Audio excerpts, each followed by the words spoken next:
Welcome, Patriots, and a special welcome to all our new listeners tuning in. I'm Martin Mawyer, and this is Shout Out Patriots, where we take on the cultural battles of the day with clarity, courage, and yes, a little wit and humor along the way. Today's episode is going to be a little different, but I promise it's something you'll enjoy. We're calling this our Remember When episode. It's a unique journey down memory lane, but with a purpose that will doubtlessly resonate with many of you. Let's be honest, so much of what we see in America today just doesn't make sense. And sometimes the best way to expose what's going wrong is to remind ourselves of how things used to be, when America had a little more common sense, a little more courage, and a lot more heart. Now, fair warning, if you're one of our younger listeners, some of what we talk about today may sound like ancient history. You may be shocked to learn there was once a time when kids walked to school without GPS trackers, people got rich by working hard instead of playing the lottery, and when Hollywood movies were actually good. But trust me, it all really happened. And we're going to have some fun looking back at it with a few sharp observations along the way. So get ready. This episode is going to be enjoyable, humorous, cutting, and yes, a little provocative. And to kick it all off, let's start with one area where I know you felt the change, the movies. I mean, what the heck is happening in Hollywood? Where are all the great movies, the brilliant writers, the legendary directors? You look at what's coming out now and it's like the magic is gone. The plots are so ridiculous, even a Looney Tunes short has more credibility. The films that used to grab us, they've vanished. It's as if the entire industry has hit an iceberg. The Titanic directors and movies that once ruled the seas, they've sunk beneath an iceberg of wokeism, hypersensitive cultural mobs, and let's not forget that red dragon glacier called China. Hollywood is so scared of backlash that even stunt doubles are receiving sensitivity training. Look around. Robert Zemeckis, Quiet, the Coen brothers, barely working together, Francis Ford Coppola. He bolted and had to spend his own money to make a movie because no studio had the guts to back him. Scorsese, he's begging streaming platforms just to get films made. Why? Because studios today are terrified of offending anyone, anywhere. They're convinced everybody's carrying that Pepe Le Pew stink, ready to be set off by the slightest offense. And that's why movies today feel flat, forgettable, and soulless. Because Hollywood has swapped storytelling for social lecturing, they've traded bold creativity for corporate checklists. The great directors, the ones who used to push boundaries, have been forced out, muzzled, or pushed to streaming where nobody notices. Let me read a few quotes from some great and notable directors who agree. Martin Scorsese, he says, "Films that challenge viewers are not supported anymore. There is a kind of cultural sanitization underway." Ridley Scott, ditto. "Studios are too fearful now. The first question they ask is, will this offend someone? Well, anything worth saying will offend someone." And Quentin Tarantino? He hits the nail on the head. The political correctness of the moment makes it hard to be daring. That's why people are going to older films. They had teeth. So if you're wondering, why do movies stink now? This is why, and the only way it changes? When audiences stop settling and start demanding better. All right, I had to get that off my chest. Now, speaking of standing up to cultural rot, let's move on to our next story. All right, speaking of what's changed in America, here's another one for you. Remember when people used to fantasize about becoming rich by working hard? I mean, by putting in the hours, building something, inventing something, maybe even, if you had the dream, becoming a rock star? Not anymore. These days, that idea feels about as old as the Fuller Brush salesman. Oh, and by the way, did you know that evangelist Billy Graham was once a door-to-door Fuller Brush salesman? True story. All right, I hear you, I'm getting off track. But seriously, today the world is swamped with people who believe there's a faster, easier, sneakier way to get rich. And you know what I'm talking about. Winning the lottery, engaging in identity theft, filing million-dollar lawsuits over hot coffee at McDonald's, scamming seniors out of their Social Security, draining your bank accounts with one of a dozen scams, filing fake insurance claims, you name it. Woo, I need to take a breath after all that. We all do. And here's the point.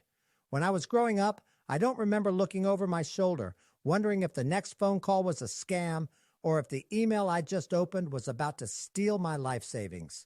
I don't remember worrying that striking up a simple friendship might end in financial ruin, or that loaning someone an old lawnmower could cost me my entire retirement account because a blade fell off. And for the younger folks listening, listen carefully. You'll never really know those times, because right now, somewhere, someone you'll probably never meet, never even know, is scheming to get rich off of your money, your identity, your trust. This is why if I get a call from an unrecognizable number, that person will be talking to my new best buddy, voicemail. I suggest you do the same. All right, here's another one for you. And parents, grandparents, I know you'll feel this one in your bones. Remember when kids used to walk to school? I mean, actually walk, with their little backpacks, their friends, a crossing guard at the corner, and mom or dad waving goodbye from the front porch. There was no GPS tracker on their phone. In fact, there were no cell phones. The school bus didn't stop at every single house on the street. The kids walked to the bus stop, or in some cases, all the way to school. And that was part of the adventure. And nobody was dialing 911 because a child was seen walking alone on the sidewalk. But today, it's a whole different world. Now the school bus practically stops at the front door because heaven forbid little Johnny walks an extra 50 feet. Parents are terrified to let their kids walk anywhere because we've created a culture of fear, lawsuits, and helicopter parenting. But let's be honest, there is more to fear today. Between predators, reckless drivers, and the general breakdown of public safety, many neighborhoods just aren't the same. But it's also a mindset that has taken hold, one where we've convinced ourselves that kids must be bubble wrapped from birth to 18. And in the process, we've robbed them of some of the simple joys of childhood, including that feeling of independence, that walk to school with friends, and learning how to navigate the world around them. I'll tell you what, if you had told my parents back in the 1960s or 70s that someday kids wouldn't be allowed to walk to school, they'd have laughed you out of the room or checked under your bed. Not for smut magazines, but for mind-altering drugs. But now, if you let your kid walk to school, you might get a visit from Child Protective Services just for trying it. Or worse, the police. And for the younger listeners, again, you've never even seen this world. You grew up thinking it was normal for kids to be chauffeured from door to door under constant surveillance. But for those of us who remember, it wasn't always this way. And frankly, it was better. I'm getting a little nostalgic, a little teary-eyed. But do you know what I'm getting a lot of? A great appreciation for the past. Maybe Ian Anderson was thinking about all the futures when his rock group, Jethro Tull, wrote that therapeutic song, Living in the Past.